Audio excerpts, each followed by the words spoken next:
नमस्कार मित्रांनो, आजच्या व्हिडिओमध्ये आपण शिक्षक भरतीच्या संदर्भाने न्यूज बुलेटिन म्हणजेच पवित्र पोर्टलवरती एक न्यूज प्रसिद्धीपत्रक प्रसिद्ध करण्यात आलेलं आहे। ते प्रसिद्धीपत्रक नेमकं काय आहे ते आपण पाहूया। परंतु त्यापूर्वी या आधीचा व्हिडिओ जो अपलोड केला होता त्या दिवशी एक न्यूज बुलेटिनमध्ये न्यूज आली आणि त्यानंतर ही दुसरी न्यूज आली, परंतु त्यामध्ये देखील असं स्पेशल काही वेगळे पॉइंट नव्हते, कारण प्रत्येक वेळेस न्यूज बुलेटिन मधनं आउटपुट मोजके एक दोनच पॉइंट त्यामध्ये निघतात, त्यामुळे ते अशा सेपरेटली टाकले गेले नाहीत।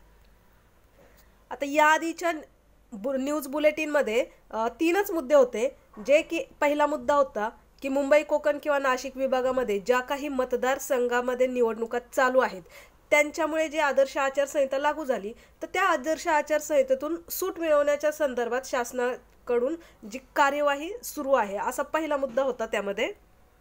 त्यानंतरचा दुसरा मुद्दा होता की दरम्यान समांतर आरक्षणातील पदे भरण्याची कार्यवाही करण्याच्या दृष्टीने प्रचलित शासन निर्णयांप्रमाणे संबंधित विभागांचे अभिप्राय प्राप्त करून पदभरतीची कार्यवाही करण्याबाबत परवानगी दिली आहे।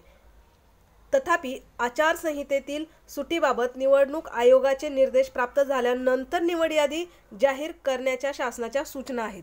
म्हणजे अहवाल प्राप्त झाल्याच्या नंतर आयोगाचा निर्देश प्राप्त झाल्यानंतर निवड यादी जाहीर करण्याचे सूचना होत्या। आणि त्यानंतर तिसरा होता की प्रचलित शासन निर्णयाप्रमाणे समांतर आरक्षणातील पदभरती संदर्भात पूर्वतयारी करण्यात येत आहे। आणि नंतरच्या दोन सूचना ह्या सेम, जसं की विश्वास ठेवू नका अनधिकृत वेबसाईटवरती वगैरे किंवा प्रसारित न्यूज बुलेटिनवरती तुम्ही ती शाश्वत समजून त्यावरती विश्वास ठेवा। आणि त्या न्यूज बुलेटिनचा जो पहिला मुद्दा होता त्या पहिल्या मुद्द्याला अनुसरून आजच्या या न्यूज बुलेटिनचा पहिला मुद्दा आहे, जो पोर्टलवरती शिक्षक पदभरती होणार आहे तर पदवीधर शिक्षक मतदारसंघाच्या प्रक्रियेचा प्रभाव पडून आदर्श आचारसंहितेचं उल्लंघन होईल अशी कोणतीही कृती घडणार नाही, याबाबत खबरदारी घेऊन स्थानिक स्वराज्य संस्थांच्या अंतर्गत शाळेतील शिक्षक पदभरतीबाबतची प्रक्रिया राबविण्यास आज मान्यता प्राप्त झाली आहे। म्हणजे मान्यता प्राप्त झालेली आहे। दुसरा मुद्दा आहे की जी निवड यादी प्रसिद्ध झाली होती त्या उमेदवारांच्या नियुक्तीबाबतची कार्यवाही संबंधित व्यवस्थापनांना पूर्ण करता येईल। म्हणजे ह्या ज्या विद्यार्थ्यांची निवड झालेली आहे त्यांचं फायनली त्या ठिकाणी ते कामावरती रुजू होऊ शकतील, ही सगळी प्रोसिजर त्यांना आता कंप्लीट करायची आहे।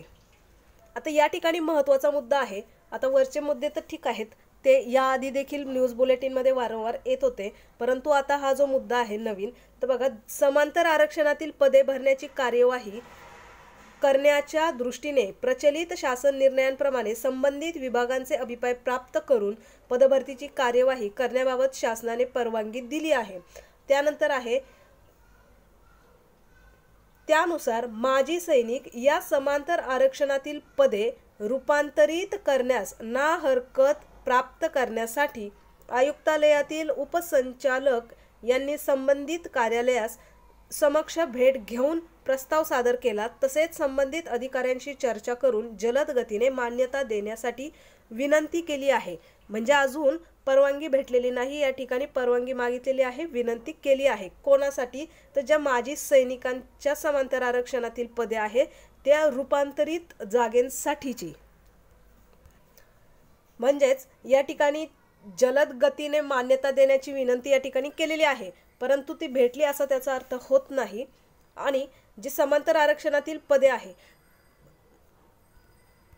पदभरतीची कार्यवाही करण्यासाठीची परवानगी दिलेली आहे। आणि जो निवडणुकी संदर्भाचा म्हणजेच आदर्श आचारसंहितेचा प्रॉब्लेम होता तो या ठिकाणी सॉल्व्ह झालेला आहे। आणि समांतर आरक्षणाची कार्यवाही पूर्ण झाल्यावर ज्या स्थानिक स्वराज्य संस्था अंतर्गत शाळेतील शिक्षक पदभरतीची व्यवस्थापन निहाय सर्वसाधारण गुणवत्ता यादी या ठिकाणी प्रसिद्ध करण्यात येईल। आणि पुन्हा ते शेवटचे दोन पॉइंट सेम आहेत यामध्ये, परंतु आता ही सर्वसाधारण गुणवत्ता यादी नेमकी कधीपर्यंत प्रसिद्ध करण्यात येईल हे मात्र न्यूज बुलेटिनच्या न्यूजमधनं समजत नाही, परंतु अप्रॉक्सिमेट याच्यामध्ये 8 दिवस तरी जातात। आणि ह्या दिवसांमध्ये पुन्हा मग आचारसंहिता देखील त्यामध्ये शिथिलता ती देखील संपते। म्हणजे निवडणूक आयोगाची या ठिकाणी परवानगी तर मिळालेली आहे प्रोसिजर पुढे चालू ठेवण्यासाठी, परंतु ह्या प्रोसिजरमध्ये जेव्हा 8 दिवस जातील त्यानंतर मात्र आचारसंहिता देखील संपते। म्हणजे अडथळा हा कुठलाच शिल्लक राहणार नाही आणि यानंतर म्हणजे कन्व्हर्टेड राऊंड आणि नंतर मुलाखत यादी, अशा प्रकारच्या वेगवेगळ्या पद्धतीने ह्या याद्या लागणार आहेत.